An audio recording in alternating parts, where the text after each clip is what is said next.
Welcome back to Rubbing Minds. My next guest is one that is very familiar to everyone on Rubbing Minds, especially considering the fact that she's usually on this side of the divide. But now the tables have turned, and it's kind of like a reunion with Isabella Akinche. How are you there? Thank you, Oscar. How does it feel being on that side of the table? Very comfortable, calm, and I'm ready for you. I think Ebuka is the only person missing. Then it'd be a nice reunion. Great to have you. I was hoping we could just touch on this quickly. 558 million naira every month was diverted by our former Chief of Air Staff, Air Marshal Mohammed Umar. Now he's been accused of diverting a total of 9.7 billion naira. Properties, 700 million naira property in a duplex in Abuja. You have 860 million naira in Asokoro, and the list just goes on and on and on. And I'm just like, why? It's no news, but at the same time, it's shocking that one person would divert 558 million naira every month for 2 years. Wow.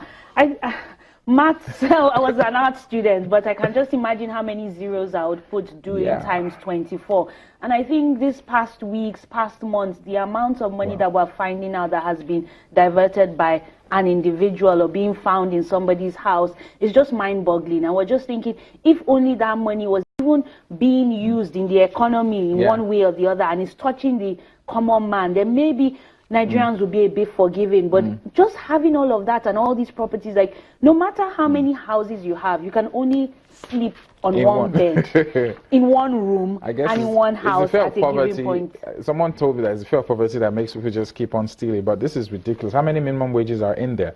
Let's move on very quickly to what we're talking about today. You have a show that has to do with movies and critics and all whatnot, which I'm very terrible at. But we couldn't help but notice the Oscars and the AMVCAs. Let's quickly touch on the Oscars. Fantastic moment. It was fantastic moments. Yeah, fantastic moments in the sense that there are just some moments that you'd be like, did that actually happen? And I'm talking about, of course, the award for the movie of the year, which went to Moonlight, but first of all went to La La Land, and there was that awkward moment. What do you think is always responsible for things like this? I really don't know. Is it a strategy or, I really don't know, because I feel like, first we used to refer to it as the Steve Harvey moment. And now, they had gone so far in. Where was the teleprompter? Where was the producer saying, look, there's a mistake somewhere? Why allow these people to enjoy that moment? And the sad thing about it is that days later, we're not even focusing on the win. We're focusing on that moment. So we're sort of robbing the real winners of their joy, of that, prestige of actually winning an Oscar. But I think you never know with these things. I personally wouldn't do that kind of thing, but maybe the producers somewhere felt, okay, we'll get people talking again. Look at AKA and Bonang. They had this fake breakup, and then they said, oh, they just needed to make some noise to be in the news to promote, some material. But I doubt that was the situation with the Oscars. It seemed very genuine and a sincere mistake, but it's mind-boggling to find out that things of that magnitude happen. What were your high points for the Oscars, quickly, so before we touch on I think definitely that was a high point. And I don't know why we always remember the bad things instead of the good things. I remember the good things. I think, the sweets from the ceiling was a nice touch. I really like that. Candy falling from the skies. You always wonder, since Ellen kicked off with the pizza, every host is always trying to do something a bit different, and it was a good attempt. I really like that. And of course, the person that stole it from me was Davis herself. Yes, Viola is, how do you do the Oscar, the Emmy, and the Tony? For black women, for black actors, for black actresses, for women in general, that is a big statement. And the humility. And, a lot of times, when we say black, we mean people who are African-American. Yes. But also for dark-skinned women as well, because a lot of times people feel that if you're fair-skinned, you have a higher chance of making it. And Halle Berry has won the Oscars, but now, this is a black woman in every sense of the world. For me, that was, I was so happy for her. Not only is she the first African-American, there are only 23 people that have actually achieved this.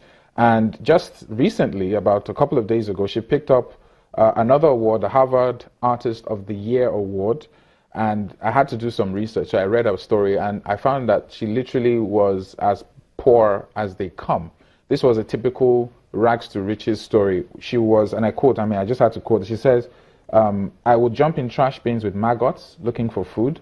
I would steal from the corner store because I was hungry. I never had any kids come to my house because my house was a condemned building. It was infested with rats. I was one of those kids that was poor, and I knew it. And somehow, miraculously, she got out of that into this woman who is being celebrated all over the world. And it's encouraging to know that there are still stories like that out there. And I think what is even great is that she's been so open about her story, because sometimes people don't want you to see what has gone on behind, don't want you to know about their past. That is so humble. And I think it's just great, because that's a motivation, that's an inspiration to young women out there, young men, people who have dreams, but at the present state can't even see that dream coming to life. So somebody's going to be watching her and saying, if Viola can do this, I can do this. Isabella can do it. Yes, I can do it. So, actor in the leading role, Casey Affleck, Manchester by the Sea. Mahershala Ali, Moonlight. I was really happy for him. Emma Stone, La La Land. Viola Davis, of course, Fences. Zootopia, animated feature film. I thought Moana was going to pick that up. That was a good one. Cinematography, La La Land. And then, we had also The Fantastic Beast and Where They Come From for costume design. And the list goes on and on and on. But any other special moment for you? I think what is interesting about the Oscars, because it's the kind of films that come up are not necessarily popular films, and they always take chances because they look at the craft of filmmaking. They look at how have these filmmakers stretched themselves, these technicians, these actors and actresses. And I think for somebody that's in the creative world, it's nice to see something that's not commercial, something that's not always the one that's moving and getting people